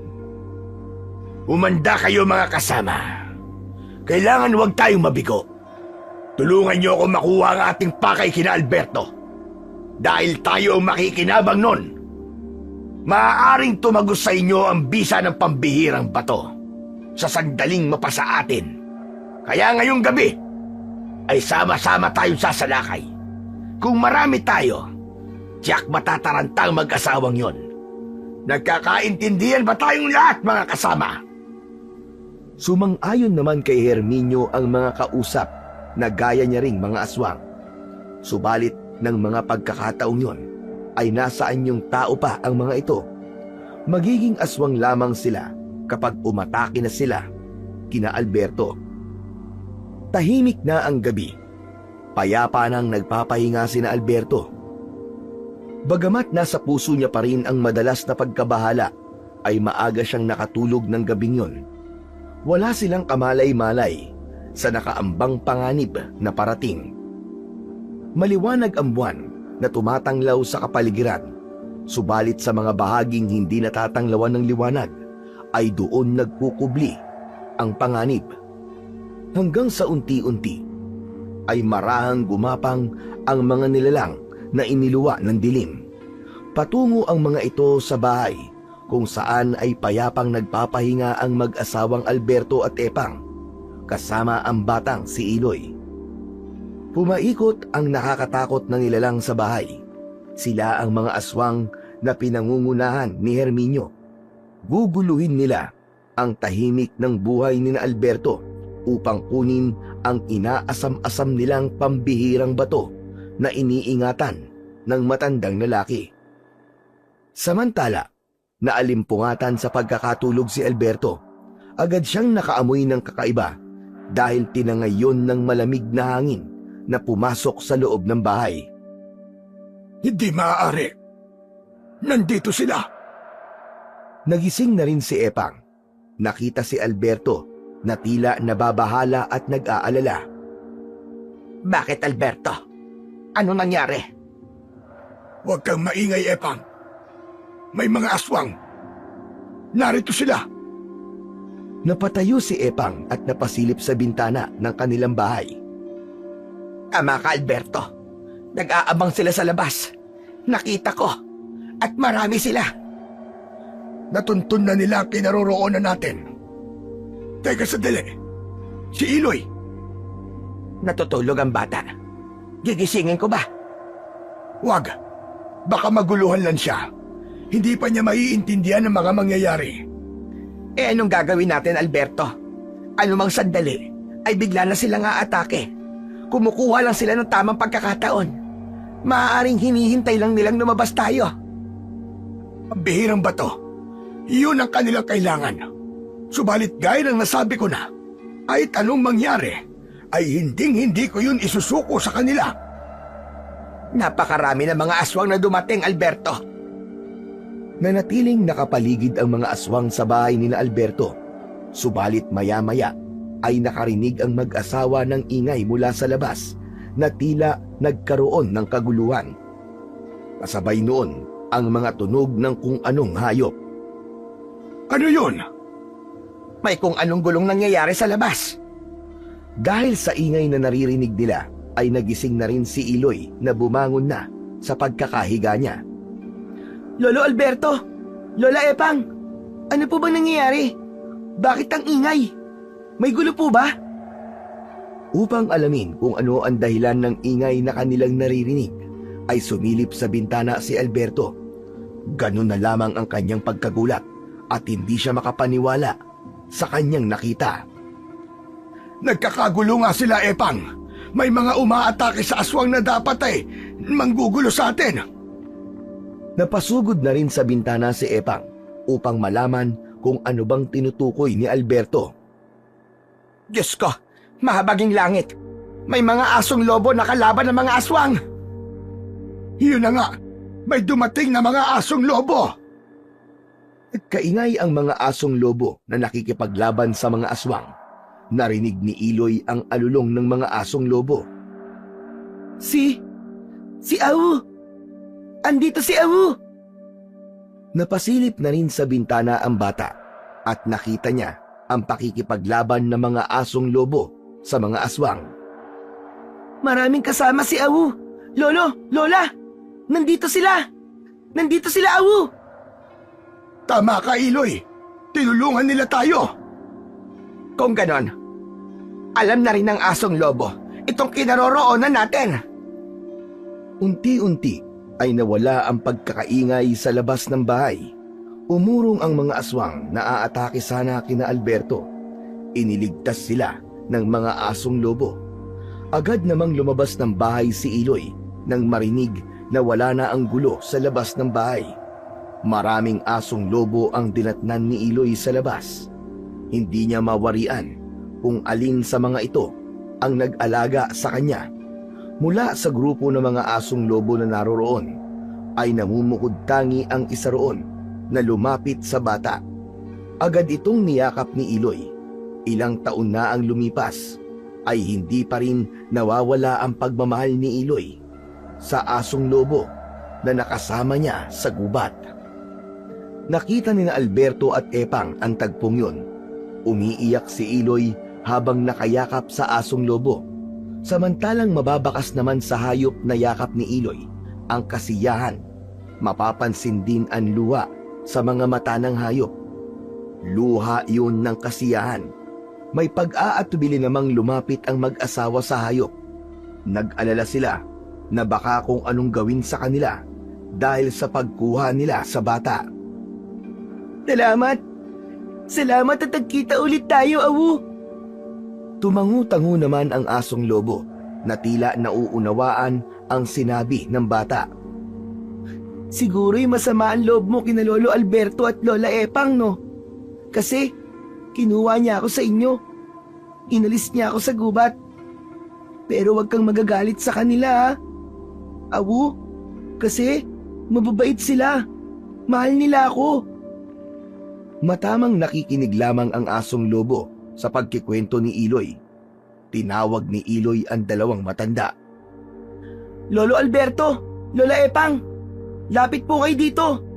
Huwag po kayo mag-alala. Hindi na po galit sa inyo si Awu. May pag-aatubili man ay lumapit pa rin ang dalawang matanda kay Iloy at sa asong lobo. Awu, di ba? Kaibigan mo na rin sina Lolo Alberto at Lola Epang? Kasi mababait sila. Saka, mahal na mahal nila ako. Totoo yun. Mahal namin si Iloy. Ang laki na niya, hindi ba? Saka, masaya na ako kasama sila. Kaya, pasensya ka na, Awu, kung di na ako pwedeng sumama sa inyo. Pero, salamat talaga sa pagbisita mo. Saka sa pagliligtas mo sa amin sa mga halimaw na yon. Mga aswang ang nilalang na yon, Iloy. Sila yung sinasabi ko na may masamang balak sa atin. Pero dahil sa mga asong lobo, hindi nagtagumpay yung mga aswang sa kanilang plano. Awu, maaari na kayong bumalik sa gubat. Huwag kang mag-alala. Ayos na ayos lang ako dito. At kahit anong oras, pwede mo akong bisitahin. Tila naunawaan ng asong lobo ang mga sinabi ni Iloy. Bagamat may lungkot sa muka, ay umalis ang hayop upang bumalik sa gubat. Tanggap ng asong lobo na nagpalaki kay Iloy ang pasya ng batang lalaki. Samantala, sa pagbabalik ni na Herminio sa kanilang kuta, ay nagwawala ito sa galit, sanhi ng kanilang naging kabiguan. Paanong nagkaroon ng mga asong lobo sa lugar na yon? At talagang ipinagtanggol pa ng mga pesting hayop na yon ng mag-asawang Alberto at Epang. Hindi pwede ito, hindi pwede ito! Nabigo ang aming plano. Dahil sa mga pakialamerong hayop na yon, may mga kakampi palang mga asong lobo sina Alberto at Epang. Paanong nangyari yon? Palaisipan kay Herminio ang pagkakaroon ng mga asong lobo sa lugar ni na Alberto na naging dahilan ng kanilang kabiguan, sapagkat hindi kinaya ng mga aswang ang mga mababangis na hayop. Pero natitiyak kong hindi sa lahat ng pagkakataon ay naroon ng mga asong lobo na yon. Baka nagkataon lamang. Kaya hindi pa tapos ang laban. Humanda ka, Alberto. Dahil babalikan ka namin. Hindi kami titigil hanggat hindi namin nakukuha sa iyo ang pambihirang bato. Samantala, pagkatapos ng mga naging pangyayari na nasaksihan ni Alberto at Epang, ay naging panatag na ang kanilang mga damdamin. Nakatitiyak na silang hindi basta mawawala sa kanila si Iloy. Hindi na ito babalik pa sa gubat. Pinatunayan yun ng bata nang makita niya ang asong lobo na nagpalaki sa kanya. Bagamat mahal ng bata ang asong lobo na tinawag niyang si Awu, ay pipiliin pa rin nito na sila ang makasama. Iloy, apo! Salamat, ha! Pinasaya mo kami ng Lolo Alberto mo, Iloy. Bakit po? Si Awu at mga kaibigan niya po nagligtas sa atin. Hindi po ako. Alam ko, Iloy. Pero nakita ko na pinili mo kami ng Lola Epang mo. Hindi ka sumama kay Awu para bumalik sa gubat.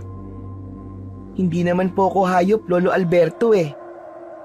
Abay, oo nga naman, Alberto. Tama ang apo mo. Dito sa kapatagan, kung saan naroon ng mga tao, dito siya nababagay. At kami ang pinili mo makasama, Iloy. Opo, pero mahal ko rin naman po si Awu. At alam ko naiintindihan po niya ako. Saka sinabi ko po sa kanya na di niyo po ako pinababayaan. Malungkot po siya nang umalis, pero okay lang po sa kanya na maiwan na po ako sa inyo, Lolo Alberto. Hindi ko rin inaasahan ang ginawa nila. Kung hindi dumating ang mga asong lobo, inatake na sana tayo ng mga aswang. Ibig lang sabihin, Alberto, baka matagal nang nagbabantay sa atin ang mga asong lobo.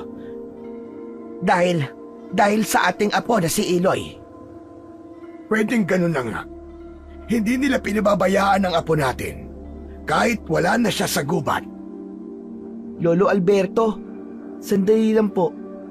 Yung mga aswang po na nakaharap ni na Awu, baka bumalik po sila.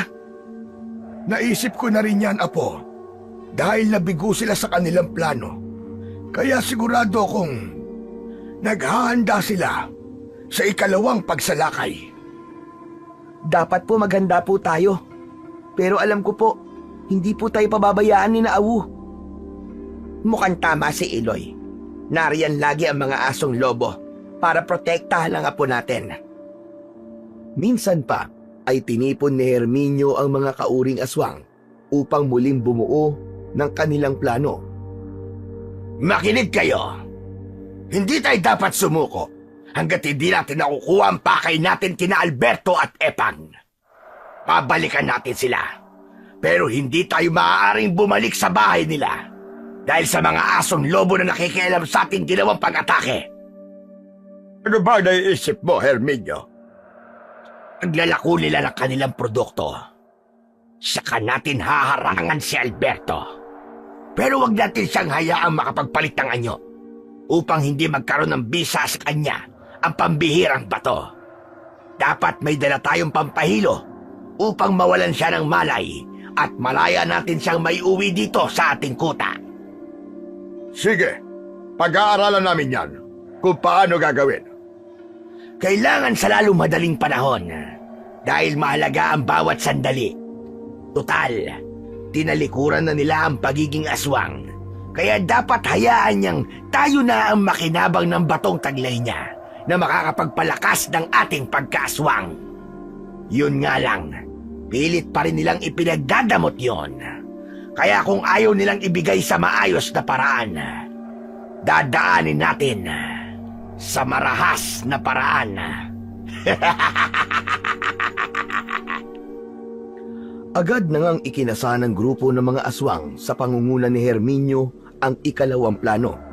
Kabisado na niya ang lugar na madalas pinupuntahan ng mag-asawang Alberto at Epang. Kaya naman hinati nila ang kanilang grupo upang maging madali ang kanilang plano. Nang pagkakataong yun na naglalako ng kanilang paninda sina Alberto at Epang, ay hindi nila kasama ang batang si Iloy. Hindi mainam ang pakiramdam ng bata, kaya pinagpahinga muna nila ito kahit pa nagpupumilit ito na sumama. Subalit habang naglalakad ang mag-asawa para puntahan ang kanilang mga suki, ay naroon ang pag-aalala at pagkabahala. Ama bang iniwan natin sa bahay ang ating apo, Alberto? May sakit si Iloy. Baka kung mapaano lang at lumala pa ang nararamdaman kung isasama natin siya. Mapapagod lamang ang bata, Epang. Nag-aalala kasi ako para sa kanya, Alberto. Alam kong walang masamang mangyayari sa kanya. Nakita mo naman siguro kung paano nilabanan ng mga asong lobo o mga aswang. Dahil nag-aalala sila sa kaligtasan ni Iloy nang paikutan tayo ng mga aswang na yon. Kaya kahit iwan natin sa bahay ang ating apo, natitiyak kong ligtas siya roon. Walang mangyayaring masama sa kanya. Magtiwala ka sa akin. Natatakot lang kasi ako. Baka mawala si Iloy. Hindi yun mangyayari, Epang.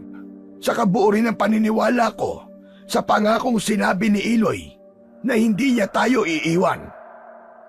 Patuloy sa pag-uusap ang dalawang matanda habang naglalakad upang puntahan ang kanilang mga suki. Wala silang kamalay-malay na may mga matang nakasubaybay na sa kanila kanina pa. Upo na nga muna tayo, Alberto. Napapagod na ako. Masakit na ang aking mga binte. Ako man, kaya magpahinga na muna tayo sandali. Ay, Diyos ko. Teka, bakit ganon? Ang alin, Alberto? Iba ang pakiramdam ko. Huwag mong sabihin may kung ano ka na namang nararamdaman. Bago pa sagutin ni Alberto ang sinabi ni Epang, ay lumapit sa kanila ang grupo ng mga tao na nun lang nila nakita. Subalit ramdam nilang mga aswang ito kahit pa nasaan yung tao. Bago pa nakakilos ang dalawang matanda, ay may itinakip sa mukha nila ang mga ito. Isang kapirasong tela na may nakakahilong kemikal, dahilan upang mawalan ng malay ang mag-asawa. Lupaypay na muntik nang matumba ang mga ito, subalit nasalo agad. Binuhat nila ang mag-asawa upang dalhin sa kanilang pinagkukutaan. Walang pagsidlan ng kasiyahan si Herminio nang makitang tagumpay ang mga inutusan niya. Magaling, magaling, magaling. Mahusay ang inyong ginawa. Kayo lang pala ang makakapagdala sa dalawang yan. Sinabi ko naman sa'yo, di ba? Kapag kami ang kumilos, tsaka'y may magandang resulta. Tinitiyak nyo bang nakagapo sa mga yan? Kapag nagkamala yan at naging aswang, hindi natin kayang kontrolin ang maaari nilang gawin. Huwag ka mag-alala. Ginamitan namin sila ng panali na hindi kayang mapatid ng kahit na sinong aswang. Hintay ni na Herminio na magkamalay ang dalawang matanda. Ganun na lang ang pagtataka nila Alberto at Epang nang makita nila si Herminio. Ikaw pala may kagagawa ng lahat ng ito, Herminio. Oo, at wala nang iba pa, Alberto. Hindi ko na itatanong kung anong kailangan niyo sa amin, dahil alam ko na kung ano yon. Ang pambihirang bato. Yun ba ang dahilan, Herminio? Tinatanong pa ba yan? Sabi nga ni Alberto, alam na niya ang dahilan. Nagsasayang lamang kayo ng panahon dahil kahit na ano pang gawin nyo, hindi ko ibibigay at ipagkakatiwala sa inyo ang bato. Ibigay mo na lamang sa amin para tapos na ang problema at palalayain namin kayo mag-asawa. Yun lamang ang tangi namin kailangan. Wala na sa akin ang batong kailangan nyo. Napatitig si Epang sa asawa. Hindi niya mawari kung totoo ba ang sinasabi nito dahil wala naman itong nabanggit sa kanya. Huwag mo na kaming ululin, Alberto. Gusto mong paniwalaan ka namin? Hindi ako hangal para maniwala sa'yo. Ibigay mo na ang batong kailangan namin. Pagkatapos nun, malaya na kayo. Isa pa, hindi mo na yung kailangan dahil tinalikuran nyo na ang pagiging aswang. Ba't ipagdadamot nyo pa yun? At hindi na lang ipasa sa amin? Dahil ayokong gamitin nyo sa inyong kasamaan at pag-aasik ng kadiliman. Ang gusto ko ay maging katulad namin kayo. Piliing magbago at hangarin ang katahimikan. Tama na. Tama na ang kasamaan at pagpapaalipin sa kadiliman. May panahon pa para magbago at maging mabuti at normal na tao. Hangal ka, Alberto. Kahit minsan, hindi pumasok sa utak namin ang sinasabi mo. Dahil hindi namin gagawin ang gaya ng ginawa mo. Hindi namin isusuko ang pagiging aswang. Dahil masaya, maging masama. Baliw ka na. Baliw ka na, Alberto. Hinding-hindi ka namin tutularan. Bibigyan ka pa namin ng konting sandali upang makapag-isip, Alberto. Kaya iiwan muna namin kayo ng asawa mo.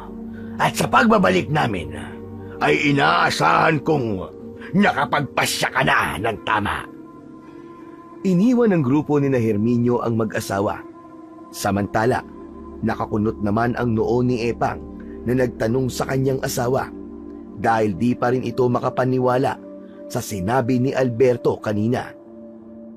Biro lang ba yon, Alberto? Na sinabi mong wala sa iyo ang hinahanap nilang bato? Walang dahilan para magbiro ako, Epang. Saka kung nasa akin yon, may nagawa na sana ako para makatakas tayo rito. Tama ka. Yun din nga ang iniisip ko. Abay, kung wala na sa iyo ang bato, nasaan? Na kay Iloy. Ano ka mo? Ipinasa mo sa apo natin? Kaya ba siya nagkasakit? Oo, tama ka, Epang. Nanibago ang katawan niya nang ipasa ko sa kanya pambihirang bato. Pambihira ka, Alberto. Bakit mo ginawa yon? Tiniyak ko lang ang kaligtasan ng apo natin, Epang. Sabi ko nga sa'yo, laging may nagtatangka sa buhay natin. Ayokong idamay nila si Iloy. Kung nasa kanyang bato, matitiyak natin ang kanyang kaligtasan. Isa pa, may kutob akong gagamitin nila si Iloy laban sa atin. Kaya lihim kong isinubo sa kanya ang bato. Kung sa bagay ay tama ka, maililigtas ng pambihirang bato si Iloy sa mga aswang na may magtatangka ng masama sa kanya. Samantala, umiiyak na si Iloy na nag-iisa sa bahay. Gabi na ay wala pa ang kanyang lolo Alberto at lola Epang. Alam niyang hindi ganun ang kanyang lolo at lola. Pagdating ng gabi ay kasama na niya ang mga ito. Subalit naiiba ang pagkakataong yun. Patuloy ang pag-iyak ng bata. Ang tunog ng paghikbi ng bata ay tinangay ng hangin at umabot yon sa kinaroroonan ng asong lobo. Matalas ang pandinig at pakiramdam ng asong lobo, kaya agad itong kumilos at pinuntahan ang kanyang mga kasama. Bababa sila ng kapatagan para alamin ang kalagayan ni Iloy. Ilang sandali pa ay nagtipon-tipon na ang grupo ng asong lobo na magkakasamang bumaba sa kapatagan. Iisang lugar ang kanilang direksyon at yun ay doon sa tinitirhan ni na Iloy. Pagkarating ng mga asong lobo sa tirahan ni na Iloy ay nagbantay ang mga hayop at pumaikot sa bahay. Pumasok sa loob ng bahay ang asong lobo na nagpalaki kay Iloy. Ganun na lang ang kasiyahan ng bata nang makita uli si Ahu. Awu! Awu! Sinabi ko na nga ba't babalik kayo? Lumikha ng tunog ang asong lobo na tila nakikipag-usap kay Iloy. Nagpatuloy naman sa kanyang sinasabi ang bata. Awu, wala si na lolo at lola. Kinakabahan ako. Baka kung napano na sila. Baka may ginawa na sa kanila mga aswang. Yung mga nakalaban nyo. Sila mga aswang na may masamang plano kina Lolo Alberto. Awu, tulungan mo ako. Hanapin natin sila lolo at lola. Baka kailangan nila ang tulong natin. Kumahol ang asong lobo bilang pagpayag sa ibig mangyari ni Iloy. Saka umalulong din ito bilang pagbibigay ng hudyat sa mga kasama nito. Hindi pa rin nalilimot ni Iloy ang kanyang dating ginagawa nung nasa gubat pa siya. Kaya sumakay ito sa likod ng asong lobo. Mas malaki na nga lang si Iloy ngayon, pero kayang-kaya pa rin ng hayop. Maigpit na humawak ang bata sa leeg ng asong lobo. At pagkadakay tumakbo na ito upang hanapin ang kanyang lolo at lola. Nakasunod naman sa kanila ang grupo ng mga asong lobo. Handa nilang hanapin ang kinaroroonan ng dalawang matanda. Samantala, tapos na ang oras na ibinigay ni Herminio upang makapagdesisyon si Alberto. Muli ay hinarap nito ang dalawang matanda. Siguro naman, meron ka ng tamang desisyon, Alberto. Hindi pa rin nagbabago kung ano man ang sinabi ko kanina, Herminio. Wala na talaga sa akin ang pambihirang bato na hinahanap nyo. Talagang nagmamatigas ka pa rin, Alberto. Sinasabi ko lamang kung ano ang totoo. Gusto mo pa yatang magkasubukan tayong dalawa at masaktan ka. Kahit saktan mo pa kami ng asawa ko, hindi na magbabago yun. Herminio, di kaya nagsasabi ng totoo si Alberto? Totoo sinasabi ng asawa ko. Maniwala kayo sa kanya. Dahil kung nasa kanya pa rin ang pambihirang bato, hindi siya papayag na manatili kaming bihag dito. Napaisip bigla si Herminio dahil may katwiran si Epang. Nagtitiis ang dalawang matanda na magsilbing bihag samantalang kayang-kaya ni Alberto na labanan sila. Ang maging aswang at gamitin ang batong magbibigay ng pambihirang lakas at kapangyarihan. Kung talagang wala sa iyo ang pambihirang bato, nasan yun? Kanino mo ibinigay? Alam kong hindi mo yung basta-basta itatago lang o itatapon. Dahil kung itatapon mo yon, makukuha yun ng maligno. Hindi mo na kailangang malaman pa, Herminio. Talagang matigas ang ulo mo, Alberto. Wala kang makukuha sa akin, Herminio. Kung wala pala kaming mahihita sa inyo, para saan at binuhay pa namin kayong dalawa, kayang-kaya na pala kitang patayin dahil wala na sa'yo ang bato. Natahimik sina Alberto at Epang dahil posibleng yun na ang kanilang katapusan. Samantala, natuntun na ng mga asong lobo ang pinagkukutaan ni Herminio. Matapang ang amoy ng mga aswang, kaya agad nilang natagpuan yun. Sinundan lang nila ang amoy nito. Alam ng mga asong lobo ang amoy ng mga aswang dahil nakasagupa na nila ang mga ito. Kung ganon, nasa loob ng lugar na yan sina Lolo Alberto at Lola Epang? Awu, ililigtas natin sila. Tumango ang asong lobo bilang pagtugon sa sinabi ni Iloy. Samantalang ang mga kasama nito ay naghihintay lang ng hudyak upang sumalakay. Sa loob ng kuta kung saan ay bihag ng mga aswang ang dalawang matanda, handa na si Herminio na ibigay dito ang parusang kamatayan. Alberto, wala ba tayong gagawin upang ipagtanggol ang ating sarili? Baguhin man natin ang ating anyo, maging aswang man tayo, wala na ring mangyayari. Mapapatay at mapapatay rin tayo. Isa pa, nagpasya na tayong isuko ang pagkaaswang, hindi ba? Hihintayin na lang ba natin ang ating kamatayan? Huwag kang mag-alala, Epang.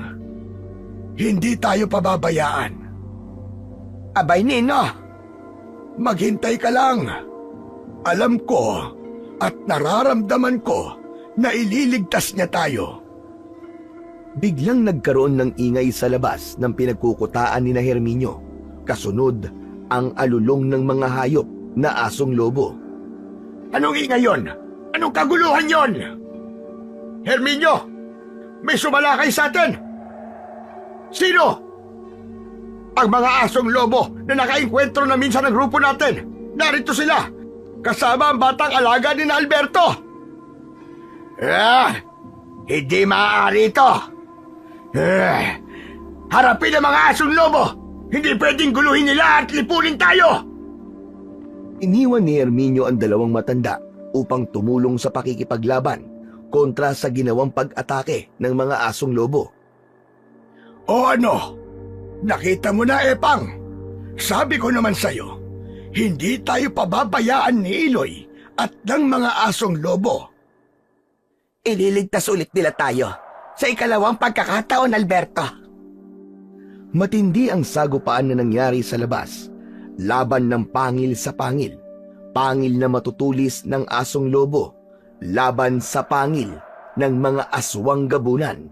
Sumisirit ang mga dugo at pumupulandit din ito sa bawat sagpang at kagat. Samantala, habang nakikipaglaban ang mga asong lobo sa mga aswang, ay kasama naman ni Iloy ang asong lobo na nagpalaki sa bata. Hinahanap nila ang kinaroroonan ng dalawang matanda hanggang sa matagpuan nila ito. Maraming salamat at dumating kayo, Apo! Akala ko'y katapusan na namin, Iloy. Tinulungan po ako ni Awu, Lolo Alberto, Lola Epang. Maraming salamat sa iyo, Awu! Humahol ang asong lobo. Samantala, kakalagan na sana ni Iloy ang pagkakagapos sa kanyang Lolo Alberto at Lola Epang nang may kamay na pumigil at humawak sa kanya. Si Herminio yon na biglang dumating. Hindi mo sila maaaring pakawalan, bata. At dahil nandito ka na rin, magkakasama-sama na kayo sa kung saan kayo nababagay sa inyong pagwawakas. Biglang naging aswang si Herminio at aatakihin ang dalawang matanda. Subalit sinunggaban siya ng asong lobo na sinakmal sa leeg. Nahawakan naman ng aswang ang asong lobo at sinakalito. Nakita yun ni Iloy. Bugso ng kagustuhang matulungan ng asong lobo na kaibigan, kaya sinugod ng bata ang aswang. Hindi ito natakot man lamang. Bitiwan mo si Awu! Sa ginawang pagsugod ni Iloy ay ganoon na lang din ang pagtataka ng bata dahil nagawa niyang labanan ang aswang. Halos tumalsik ang ulo nito sa lakas ng pagkakasuntok ng bata. Kaya nabitiwan ng aswang ang asong lobo. Sinundan pa ni Iloy ang bumagsak na aswang at muling pinakawalan niya ang sunod-sunod na suntok hanggang sa halos Malagutan na ito ng hininga. Nagkatinginan ang dalawang matanda sa ginawa ng bata sa aswang. Abay, paano niyang nagawa yun, Alberto? Hindi naman ganun kalakas ang apo nating si Iloy. Sinabi ko nga sa'yo, Epang.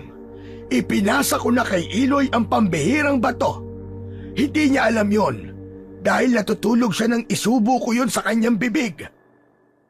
Nang matiyak ni Iloy na hindi na gumagalaw ang aswang, ay nilapitan niya ang kanyang lolo Alberto at lola Epang at kinalagan nito. Pagkakalag na pagkakalag ay agad silang lumabas ng lugar na yon na pinagdalhan sa dalawang matanda. Kasama na rin nilang lumabas ang asong lobo. Samantala, ang nangyayaring sagupaan ng mga aswang at asong lobo sa labas ay halos patigil na rin. May mga asong lobo na namatay dahil sa mga aswang, subalit higit na marami ang mga aswang na napatay ng mga asong lobo. Ang ilang aswang na buhay, subalit sugatan, ay tumakas na lamang. Umalis na tayo rito bago pa dumating ang ibang aswang na makakaalam ng nangyari dito. Tayo na, Iloy. Nagmamadali na silang umalis. Lumikha na rin ng alulong ang asong lobo bilang senyas sa mga kasamang hayop na dapat na nilang iwan ang lugar. Binagtas nila ang may kadilimang lugar, papauwi sa bahay ni na Alberto. Nang nasa lugar na sila malapit sa daan patungo sa kagubatan, ay huminto roon ang mga asong lobo. Dito na ba kayo, awo? Kumahol ang hayop sa tanong ni Iloy. Iiwan na namin kayo dito, awo. At muli, maraming salamat sa inyo. Hinding-hindi namin malilimutan ang mga ginawa nyo. Niyakap ni Iloy ang asong lobo. Alam ko magkikita pa ulit tayo, awo. Hindi ito ang huli nating pagsasama. Alam ko yun. Emosyonal para sa asong lobo ang pangyayaring yun dahil muli niyang iiwan si Iloy. Subalit kailangan yun ang mangyari. Lumakad na ang mga hayop papasok ng gubat habang nakamasid ang dalawang matanda at si Iloy.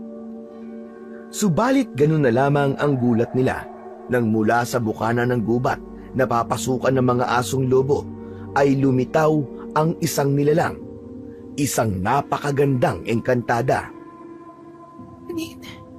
Sa aking ginawang paggambala sa inyo. Sa paglitaw ng engkantada ay mapapansin na kakaiba ang reaksyon at pagkagulat ng asong lobo. Naroon ang kasiyahan. Asong lobo, alam kong ito na matagal mo nang pinakahihintay na pagkakataon ang magpakita ulit ako sa iyo. Gaya ng aking naging pangako, dahil ang muli kong paglitaw ay mangangahulugan ng isang magandang balita.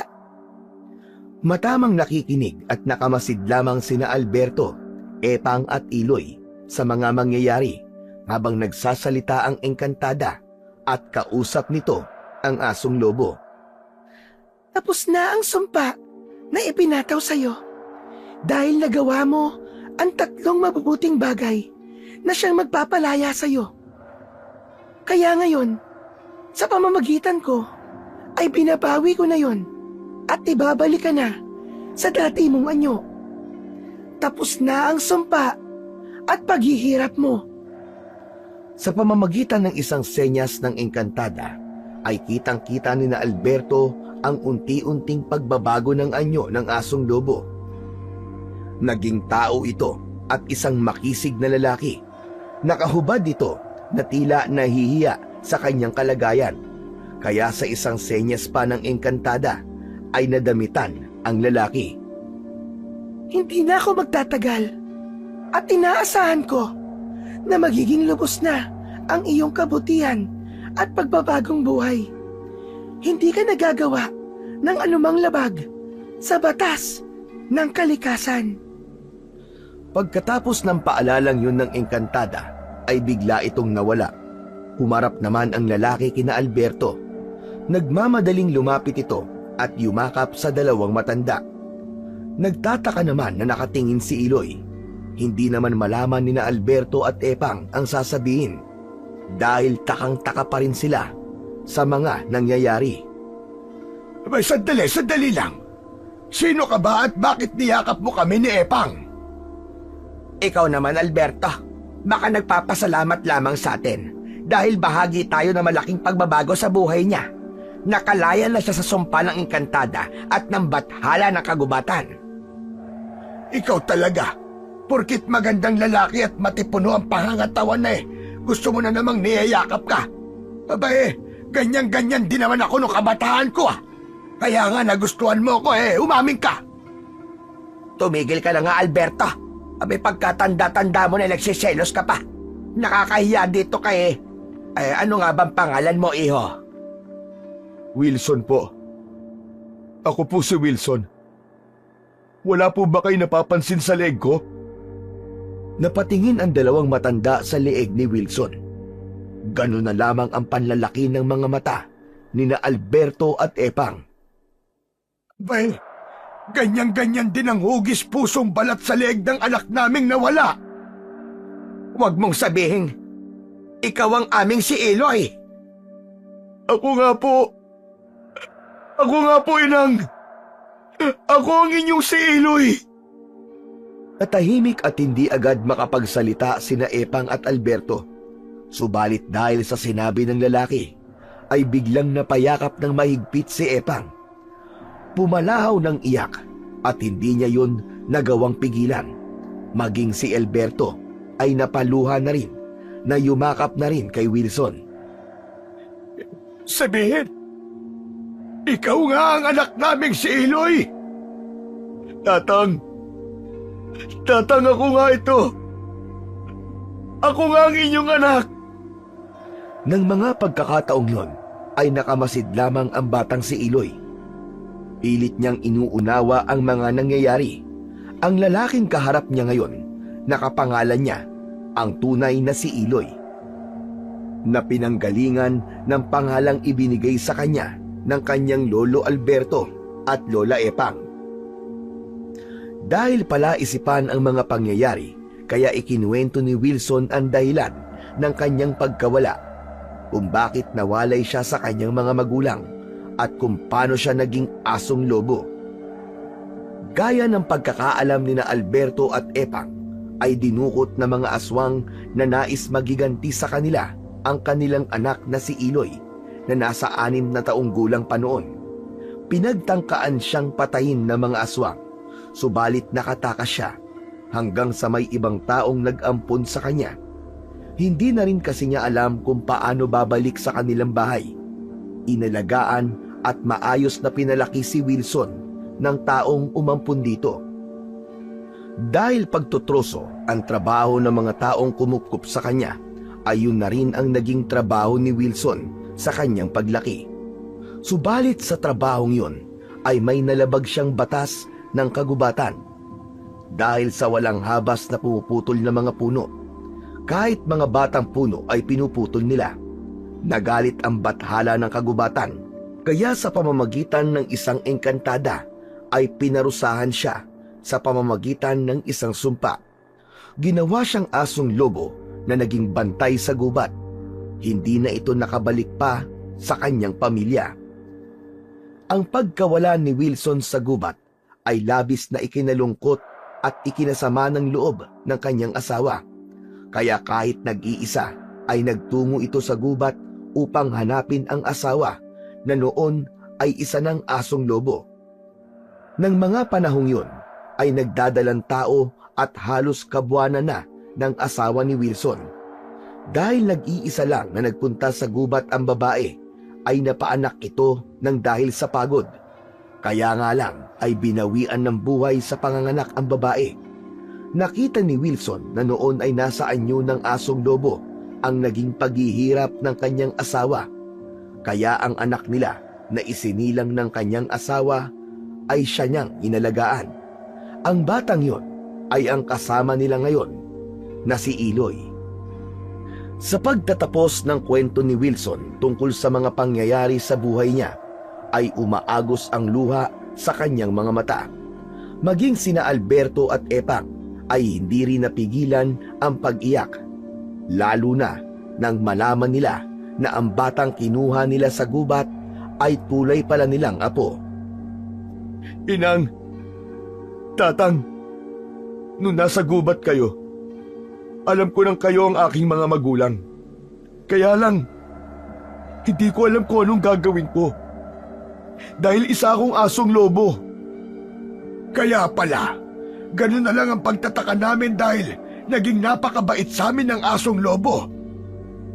Yung pala'y, ikaw ang anak namin na inilayo sa amin. Iloy anak, siguro ngayon ay nauunawaan mo na ang lahat. Opo, kayo po pala ang tatay ko. Si Awu. Oo anak, tama ka. Tama ka anak. Ako nga si Awu. Ako ang tatay mo. Niyakap ni Wilson ng mahigpit si Iloy. Sila naman ay ang totoo mong lolo at lola. Kaya pala, ganun na lamang ang ganang loob ko sa batang yan ang una kong makita. At hindi ako pumayag na hindi namin siya isasama sa pagbabalik namin sa kapatagan. Dati pa'y may lukso ka na ng dugo, Alberto. Kaya siguro ay ganun din ang naging desisyon mo. Ipinahintulot ng may kapal na magtungo tayo sa gubat dahil naroon ang sagot sa lahat ng mga tanong at pinagdadaanan natin. Napakaganda ng plano sa atin na may kapal. Ito ang regalo niya sa atin, Epang. Dahil sa desisyon natin na magbagong buhay at talikuran ng ating dating masasamang gawain at pagkatao. Tama ka. Kahit naging mahirap, ay dinala niya tayo sa tama para ibigay ang hinahanap nating kapayapaan at katahimikan. Hindi lang tayong dalawa at kasama pa ang ating anak at apo. Hindi natin nakalain na mangyayari ito sa atin, Alberto. Oo, Epang, at masayang masaya ako. Wala na akong mahihiling pa sa regalong ito sa atin ng may kapal. Magkakasama na silang lumakad upang umuwi na, upang ipagpatuloy din ang ipinangako nilang pagbabagong buhay. Ngayon nga ay kasama pa ni na Alberto at Epang ang kanyang pamilya, kaya mas magiging makahulugan ang kapayapaan at katahimikang inaasam-asam nila. Hindi madali upang makuha natin ang kapayapaan at katahimikan na lagi nating hinahangad. Subalit ang lahat ng ito ay magsisimula sa pagbabagong buhay. Iwanan ang mali at yakapin ang paggawa ng tama. Dahil ang tunay na kapayapaan at katahimikan ng isipan ay nasa paggawa ng kabutihan.